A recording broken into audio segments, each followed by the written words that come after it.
With over 400 celebrity interviews and tons of pop culture nerdiness, Too Opinionated is a safe haven for your inner geek. Find us at meistercon.com or on YouTube under MeisterCon Pod.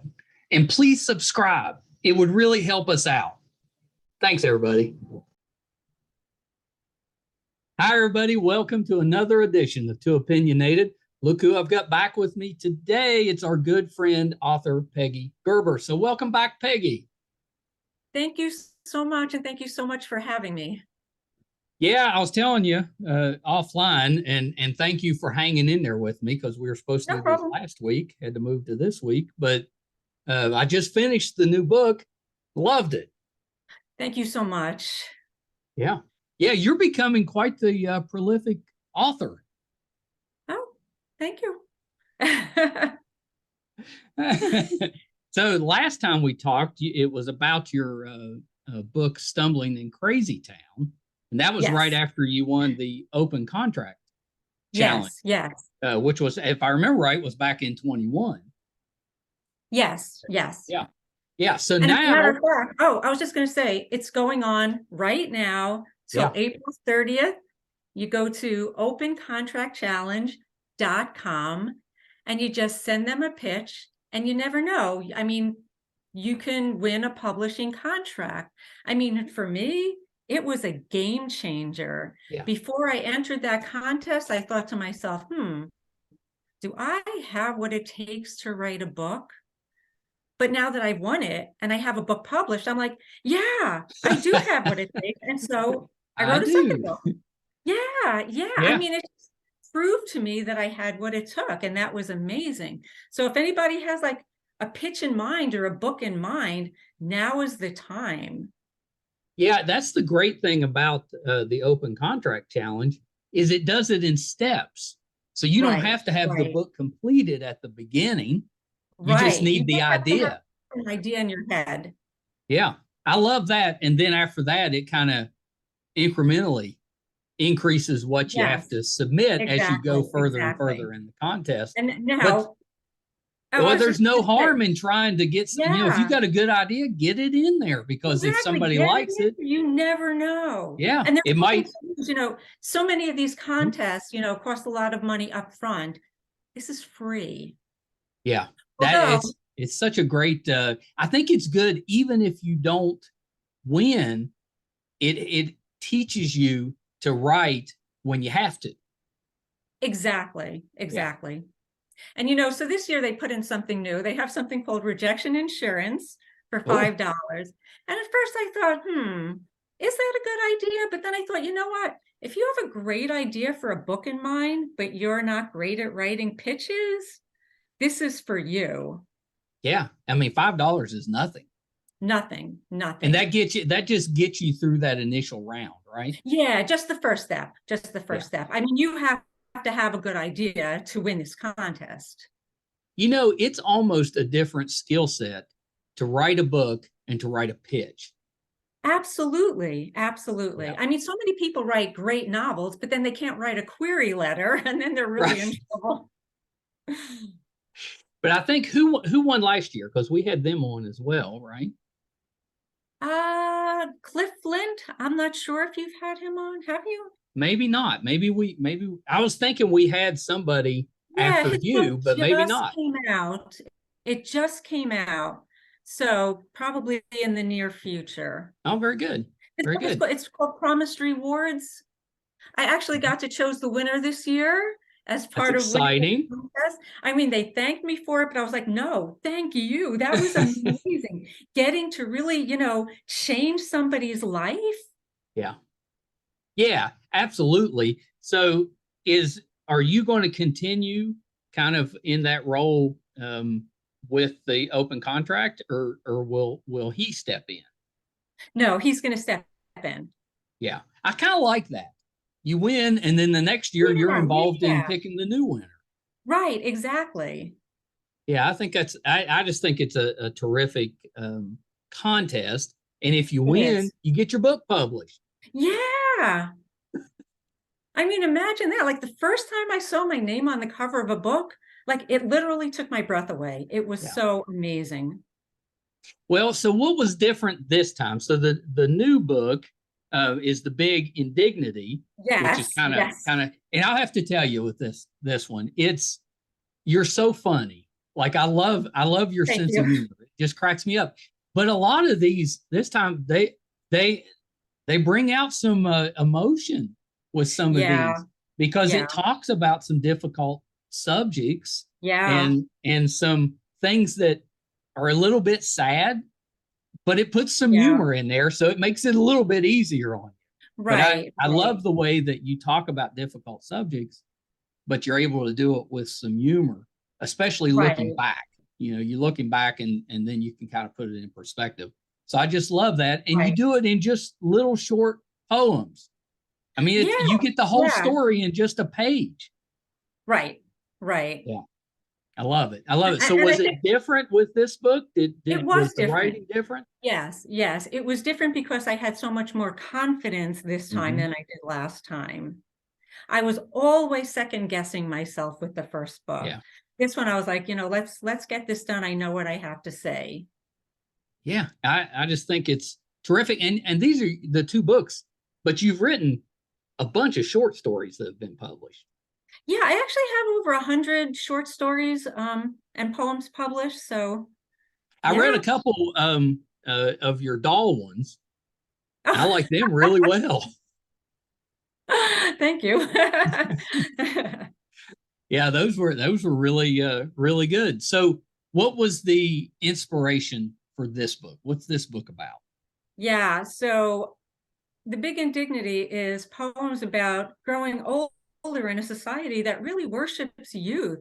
I Yeah, mean, I had a milestone birthday coming up, and it led me to think about, what does that mean? What does it mean to age? And I see people, with putting Botox in there. I mean, they put yeah, poison in their heads and they have plastic surgery and they do so many things to themselves because in this country, we celebrate beauty. yeah, yeah. That's true. A lot of other countries Yeah. really take care of their aging population, and Yeah, we yeah, really don't do that. We tend to push them aside, which is kind of sad. exactly. Exactly, Yeah, exactly. I mean, yeah, and or I agree. Do we really need to be chasing, a youthful appearance when I mean, how much time and money are you putting into that and for minimal results, really? right, exactly, That's a exactly. battle we're going to lose. Right. For sure, for sure. So I wanted to talk about some of the poems in it that I really liked, and I think it starts right at the beginning with the obscene mug. Yes. It cracks me up. It cracks me up right at the end because it says it ends with "I think I need a new mug." I need a new mug, yes. Yeah, I thought that was really good. What was that poem about? Well, so I would read it, but I have to use a bad word. Um, it's about, I mean, my daughter bought me a mug when I was 50 Yeah, years old, and it said, "How the F did I get to be 50?" right.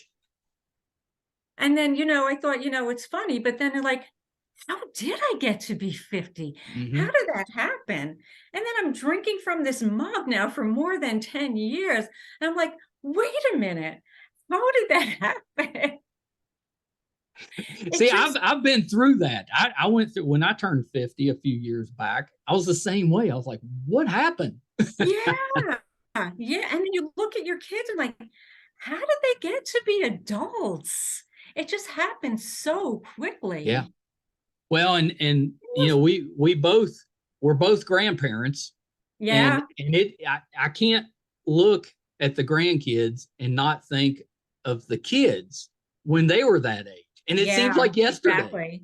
Exactly, exactly. Yeah, sometimes I'm with my grandkids and for a few minutes, like I forget that I'm the grandma and I think that I'm the mother. And Hmm. yeah, because you know what? As you age, you still feel the same. Yeah, that's I true. don't feel old. Well, and it's when you look at your adult kids, it's hard not to see them as still kids, even though they're Yeah, it grown up. is. It is. If I'm driving with my 27-year-old daughter, like I'm still picturing a 3-year-old Yeah. sitting behind the steering wheel saying, "Look at me, mommy, I'm driving." Yeah, I do the same thing. My Yeah. oldest is 28 and has Uh-huh. 2 kids of her own. You know, Hmm. when we're done, I'm going to be watching them this evening. I can't wait. But yeah, I still every once in a while I'll catch myself calling one of the grandkids by their parents' name. Yeah. Yeah, yeah, But you wrote a one called in this book Grandma's Joy or Grandma's Joy, I think is what it's called. And I love that, because it talks about the difficulties of being a parent and how as the yeah. grandparent you kind of get more of the good and then you can kind of send them home. Yeah. No, that's definitely true. Definitely true. Although I did You, have an experience, my grandson came over for a few days, and then I was taking him home on the bus. hmm? In the middle of the bus ride, he says, "Grandma, I'm not feeling so well." And then Uh-oh.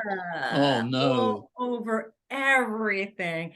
And I was like, I don't miss this. I don't. Yeah. Yeah, the sicknesses. That's Yeah, not something I look back on fondly. yeah, for sure, for sure. Is there a book or a poem in this book that's your favorite? Yeah, so the poem Carpet of Love, which is just about, my kids growing up. I mean, can I read it? It's Yeah, short. read it. If you've got it there, Okay. read it. I have it here. I And got and I got my copy. Kind of okay, see it in there. I actually did the artwork for this book, so I'm really Oh, happy you about that. did. Yeah, yeah. That's Okay, awesome. Carpet of Love. We bought ourselves a brand new carpet, my husband and I. Blue as the ocean with vivid brown pin dots. It was proud and clean and perfect. Soft and fluffy as a pillow. We walked on billowy clouds as we waited for our family to grow. Our pink bundle blew in like a hurricane, her colicky wails echoing through the house like a ghost in the night. As she grew, our devoted carpet faithfully cushioned the falls of those first wobbly baby steps, bravely enduring spit up and apple juice, spills and stains.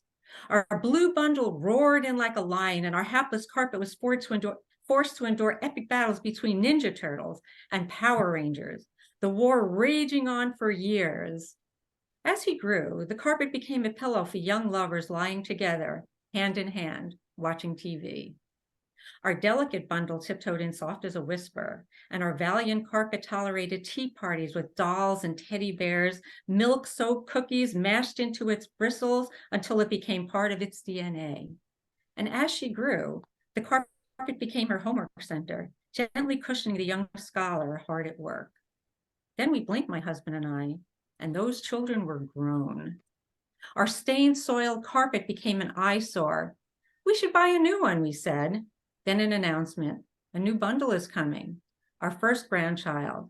And there will be apple juice and cookies, tea parties and spit up, tiny feet taking their first wobbly steps on our faithful, devoted carpet of love. I love that. I love Thank you. that. So it's pretty much, it is the history of my carpet. And every year I get it steam cleaned, and the guys that do it say, what are all these stains? And I was like, every stain is a memory. I love that. And we kind of did something similar. We left our carpet in place till the kids were grown, and it was so stained. There were so many stains on that carpet. Yeah. And then once they were out of the house, we took all the carpet out and just did the wood floors. So we're a little better prepared for the grandkids. Those Right. spills are a little easier to pick up on a wood floor. Right. Yeah, because they spill things. You can give them a covered cup, but they will still spill it. Oh yeah.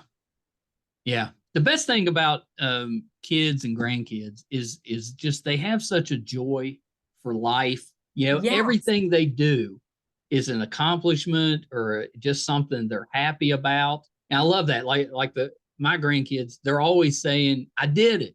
And it's nothing big. but to Right. them, it's a big deal. And I love that. Right. Right. Yeah, it's really And I good. think, How yeah, about, we're different oh, go ahead. go ahead, you go I ahead. was gonna say, we're just so different grandparents. Like, my grandparents did not compliment everything that I did. I mean, I find myself, my grandson gives me a picture. It's like, wow, I love it. It's so beautiful. I don't remember my grandparents ever doing that. But we do tend to compliment our grandkids so much more. And I think, we're helping to build their self-esteem. Yeah, I think it's a good thing. There's nothing wrong with encouraging and complimenting a child. I think Yes, that's a yes, terrific especially in way. this day I and mean, age. obviously you don't, I'm not one that, let's not give a trophy for everything, you Right, know, right. No, I completely but agree. you don't have to give a trophy to tell a child he did a good job or he tried really hard. Right, You right, know, it doesn't always work out, but if they put a right, little effort into it, that's still good. right. Yeah. So I wanted to ask you about some of the what I call the sadder poems, but they're Mm. so good. So there's a few of them. There's Dear Children, the Oncology Center, and then the one which was my wife's favorite was Ode to a Mammogram. Oh, that's one of my favorites as well. Well, you know what? I went to the doctor last year, and she's like, "Okay, did you have your pneumonia shot? No. Oh, well, at your age, you need it. Did you have your shingles vaccine? Oh, at your age, you really." And she's just going on and your mammogram and your DEXA scan and your colonoscopy. It's like, oh my gosh, getting older. Going to doctors is a full-time Yeah, job. it's so funny because my dad was over today and he was fussing about that very thing. He Mhm. just been to the ear doctor. He had his Yep. shoulder operated on last year, so he was at the shoulder doctor. Right. He's got to go get his teeth checked, and it's just Right. he's like, when does it stop? Right. Right. Yeah, no, it just gets worse. It doesn't stop. Yeah, yeah, but Yeah. it's so important to make sure you go through that stuff. Yeah, Um, just to absolutely. make sure you're healthy. But the problem with doctor visits is there's no, there's no modesty. There's Right. it's a little bit difficult with that stuff because it puts you in a vulnerable position that nobody Yeah. wants to be in. Nobody's comfortable with that.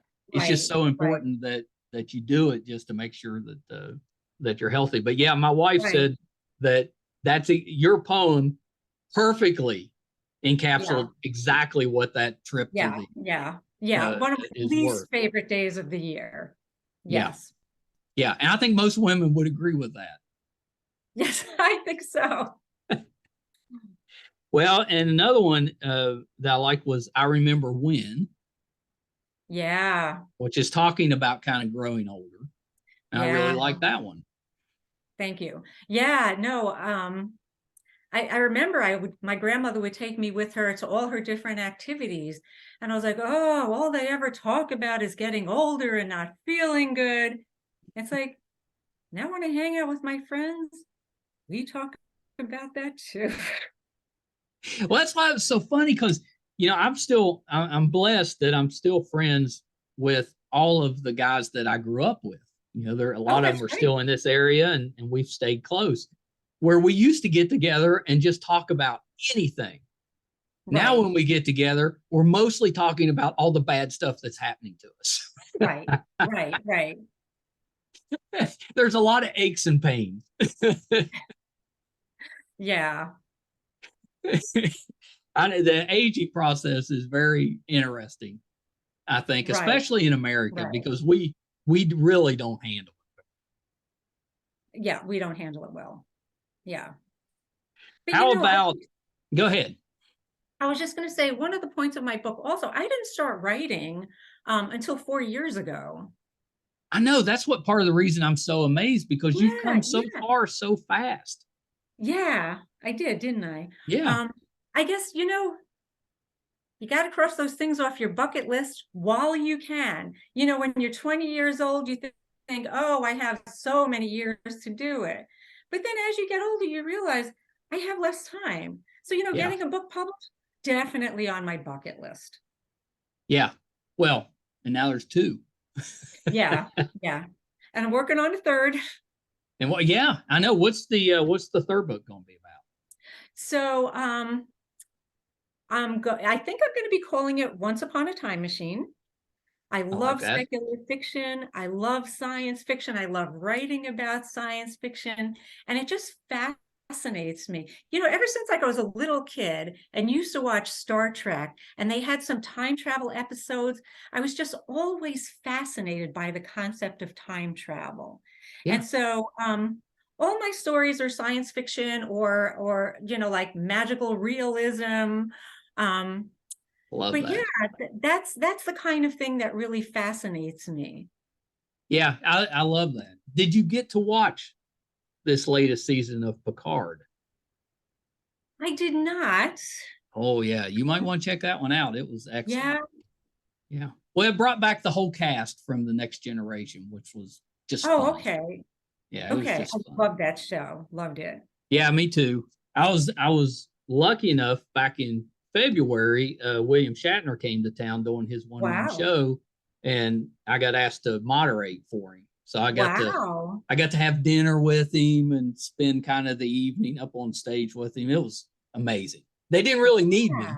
I was just kind of feeding him questions, and then he'd talk for 20 minutes on each question. But Right. it was Right. amazing. It's such a Right. such an Yeah. honor Just being in to the same room with him. yeah, I mean, he's just an icon. It was He is, absolutely. just And you know what? amazing. Those early Star Trek episodes, the writers were brilliant. I mean, Yeah, they thought of things back then that we're first discovering now. yeah. Well, and they were so progressive and so ahead of their time as far as Yes. race relations and all of Yes. that. Yes. They really, which I think is why a lot of people love Star Trek because it's a better vision of us. Absolutely. Yeah, Absolutely. yeah, it's pretty great. How about Dying to Look Young? Because that one cracked me up. Oh, no, I mean, that's exactly what I'm talking about. You know what? I dye my hair. I do. Mhm. Every single time I dye my hair, I say to myself, this stuff stings. It burns my scalp. It's got horribly dangerous chemicals in it. And like every couple of months, I do this to myself. And every time I do it, I say to myself, that's it. That's it. This is the last time. But then, the thought of going gray, like, men can go gray Yeah, and they're distinguished. Women go gray and they're old. And so you it have to doesn't get seem yourself fair. ready for it. No, it's not fair. It's not fair. But I'm just not ready yet. And sometimes I see women that are, in their 90s, close to 100, and they're still dyeing their hair. And I Yeah. think to myself, I hope that's not me. I hope I get to a point someday soon where I can say, enough. My mother stopped dyeing her hair during the pandemic because she couldn't get to the hairdresser. Right, right. So she stopped, and we'd always seen her as a brunette, and then Mhm. so when she stopped, her hair was mostly gray, and it looked beautiful. I was like, "Mom, you need to Yeah, keep that. That yeah, looks good." And I yeah. think that's more the mindset we have to get to. Right, Is you don't have right, to do all the right, extra stuff to look good. right, right. And also, for women especially, I think as you get older, you're kind of like invisible. People don't take you seriously. And I Yeah. think gray hair kind of adds to that a little bit. Yeah, I think you're right, and it's unfortunate It with really that because is. who cares? Right, If you're doing exactly. it because Exactly. it makes you feel better about yourself, good, Right, you do right, that, but you shouldn't have to do it just because of the way other people are treated. right, exactly. Yeah, yeah. So, how about reading for us "The Big Indignity," which is the name of the book? But I think that's the last poem in the book, right? Yeah, it's really long. Well, yeah, it's probably a little long. How about, but let's talk about it. Okay, So sure. it's Yep. talking about a colonoscopy, It basically. is. Yes. Yeah. Yes. Which I don't think I told you this story last time, but I'll tell you this is my colonoscopy with that. So when in the late 90s, I was diagnosed with celiac disease. And it Oh, took okay. them back then, now it's a blood test, no big deal. You find out if you have it. Which it's a wheat allergy, so it's a gluten allergy, but it's also Right. kind of an autoimmune disease. So it's a little more Right. difficult than that. But back then, they didn't have an easy way to test you for that. So I had to get colonoscopies every couple of months. I went through a bunch of them. So I go in for one of those, and you have to do an enema beforehand, right? It's not great. So More than that. So I'm in this room. There's a line of beds, and just a bunch of us lined up. All of us getting colonoscopies. We're just sitting in bed in that gown. That's all you got on. Right. So I'm at the one at the far left. I have to go all the way to the right. So I have to pass everybody to go to get this enema before the surgery. So I get that, and I'm in there with the nurse, and she's behind me, and she says, "Uh-oh." You never want to hear that. Well, she had popped the bag. So she says, "Uh-oh," and that bag of fluid just drenched me. I mean, it head to toe just drenched me. So I'm soaked. She says, "Well, I guess go back to your bed and we'll get you a new gown to put on." Right. So I got to go back across all of this group of people, and my gown is just plastered to me. Right. Away. So I know they're trying to figure out what happened back there. That's my no dignity colonoscopy story. Yeah. Because the actual colonoscopy, and I think I had an endoscopy at the same time, no big deal. You go in. Yeah, it's the preparation. It's the prep that sucks. Yeah. The surgery, no big deal. Yeah. Procedure, no big deal. Yeah, but I really got a kick out of that one, because there's really nothing good about it other than making sure that you're healthy. Exactly. Right. But it's miserable because the prep takes 2 days. Oh, it's awful. Yeah. And you have to do it. It's no fun. And it's like you can't do anything else other than just sit around waiting while you're prepping. I mean, it's not like you can leave the house and go. You can't go anywhere. No, you got to be close to home base. Right.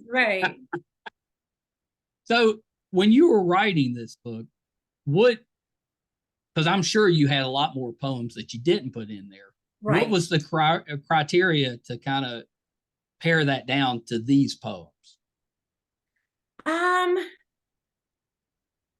Well, pretty much I spoke to my harshest critic, which is my daughter, and she helped me, take some of them out.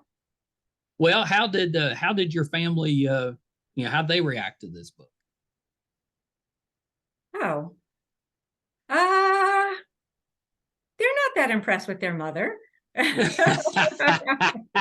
I bet you they are. They probably, like most kids, just don't show. Yeah, I mean, my husband actually is very excited for me, but my kids are like, "Oh, Mom wrote a book." Hey, I get that from the podcast all the time. They're like, he's on there talking to somebody again. Yeah. And yet, I mean, this is like the coolest job that you have. You get to speak to interesting people all the time. I love it. I never would have imagined that this is what I would be doing at this age. Yeah. But I love it. And I've told you before, I get to work, closely with my son, which is the best part about all of it. Yeah. Also, I listen to the podcast on a regular basis, and you never know who's going to be the most interesting person. Sometimes someone will come on that I've never heard of, and they're just really interesting, and they have a lot of important things to say. I appreciate you saying that, because I'm the same way. Sometimes I go into it and I'm not sure what I'm getting into. Right. You're thinking, well, there's not much here to talk about. Right. But then you get on there and you don't have enough time to get through everything. Right. Exactly. But then on occasion, I run into somebody that it seems like there's a ton to talk about, but it just doesn't work out for whatever reason. That's rare, but it's happened a few times. Well, I appreciate you listening, because that's it's nice when you get an audience. I'm not too worried about how big the audience is, but it's nice to have some. Yeah, sure. Yeah. So what do you do with the ones that didn't make the book? Oh, I send them into publications. Yeah. Yeah. Yeah, because I'm sure they're good. Which, by the way, I love the haikus in this. Oh, thank you. They're so funny, and they're like 2 lines. Yeah. I think you need to do a book of poetry on your science fiction fantasy stuff. So I see there's a lot of publications that call for poetry having to do with science fiction. Yeah. Can't think of a thing. I could think of a million stories, but not a single poem. That's And kind of funny. I like, like fleshing out the characters and the situation. Yeah. Yeah. Yeah, I get that. It's a little different. It's just a different style of writing. It is, and it's just really fun. I have a Yeah. lot of fun writing science fiction stories. What's your process? Do you like do things come to you just out of nowhere and then you sit down and write them down, or do you specifically sit down saying I'm going to write today and then have to kind of make yourself write? No, that I never do that. Things sometimes come to me, and you know what? Sometimes I use prompts. Or, Oh, yeah. sometimes I'll be walking in the street and something will happen, and that will really, I will give you an example. A couple of weeks ago, we have a lot of construction going on near my house. Yeah. A couple of weeks ago, with all the construction, I noticed a mouse. Oh, no. I don't do well with mice. I do not either. And so the next day, there was That is the right reaction, by the way. They're terrible. Oh, horrible, horrible. So the next day, there was a story and a poem. So I just let real life inspire me all the time. I love that. I love that it just being open. My son talks about that. He writes some and just being open to whatever comes to you and then just writing it down. When it comes to you, don't wait, write it down. Right, exactly. I mean, I always keep a notebook by my bed because occasionally I'll dream of something and then I just jot it down. Or sometimes I think, oh, I'm going to remember this because it was so important, and I never do. Yeah, I've had that happen many times. Down. Yeah, does your husband wake up in the middle of the night because the light's on and he's like, oh, she must be writing an idea down? No, not really. Like I'll use my light for my phone so it doesn't wake on. Yeah, that's great. Well, Peggy, I'm so glad you came back on. I love your writing. I can't wait for you to do like a science fiction book, not just a short story. I can't wait because I know you're really talented with the short stories. So that's a small leap to a full book. So before we wrap up, let's go through, where can we find the new book? Well, and your other book for that matter. And where can we find, more about you? Where are you at on social media? Okay, so my books are on Amazon. Mm-hmm. So that's easy enough. How nice is that? That you just put your name in there and your books pop up. That's kind of cool. The first time I did that, it was amazing. I was like, wow, I'm like a commodity. Yeah, it's amazing when that happens. Yeah. I do have a website. It's Peggy Sue 445.wixsite.com/my-site, SITE. Yeah, it's a really good website. It's easy to navigate. It gives you, links to different things, and it tells your backstory, all of that. It's well done. Do you do it yourself? No, my daughter does it. Oh, yeah. That's so great though. My son does my stuff. Thank goodness. Oh, okay. Because this stuff wouldn't get done I just come on and talk. He's got the hard job. Yeah. Listen, if I did it myself, what it takes me 2 hours to do, it takes her 10 minutes to do. They're just, they were born with a keyboard in front of them, and, they just know exactly what to do. Yeah. I always laugh because my parents think I'm the technical expert. And I was like, that's only compared to you. Every kid and grandkid that, in this family is better than me. Yeah. That's my 4-year-old granddaughter. She can do everything on the computer already. Yes, it's amazing what they can do. Yeah, it is amazing. Yeah. Yeah. How about social media, Peggy? Are you on there? I am on Facebook. I'm on Instagram at Peggy Sue 44 at Peggy Sue 445. Yeah. Twitter also at Peggy Sue 445. Does 445 have a significance? It is my address. Oh, okay. Okay. Yeah, that's pretty good. Yeah, That's yeah. You know what? Peggy Sue is like such a popular name. Yeah. Well, that's why I was asking, because I was like, maybe she's the 445th Peggy Sue. I am, in fact, not. Yeah, I mean, I could have used something very imaginative, but I didn't. I think that's okay. Yeah, You know, it works. I've got a 377 on my email and it has no meaning. Oh, You know, okay. I've had it for 30 years. I don't even remember why I used that number. You know, That's interesting. I'm sure there was a reason. there probably was at the time. It probably meant something, but I have no clue Yeah. now. But you know, Right. once you get it, you're kind of stuck with it. Right, exactly. Well, that's it. Exactly. It's too much trouble to change. It is. Well, and especially if you're doing something that involves the public, once you establish that that's where they can find you, you don't want to change it, because then they have trouble finding you after that. Right.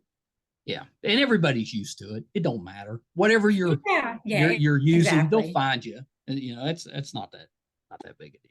So before we end, Peggy, what are you working on currently? Is it just the third book, or do you have some other stuff? I'm still writing poetry. Yeah. And I am working on the third book mostly. You know what? Could I read you like a little teaser, tiny little teaser from Yeah, my I'd love for you to. Okay. Yeah. Okay, this story is called True Love's Kiss, or Not. Snow White's eyes flew open wide as she bolted upright in her glass casket. What do you think you're doing? She hissed at Prince Charming. Have you been living under a rock? You can't just kiss a woman without her permission. For God's sakes, haven't you ever heard of the Me Too movement? So I like to have a little comedy in there. I love that. Well, that's why I love your writing so much, because it makes you feel, but it makes you laugh a little bit too, even if the subject's difficult. Right. Yeah, that takes a talented writer. You do a great job. Thank you. You're so welcome. Okay, Peggy, hold on one second. Absolutely love Peggy. I just think she is fun and talented. Please do yourself a favor and check out her new book, The Big Indignity. And you can also find Stumbling in CrazyTown. They're both books of poetry. They're funny.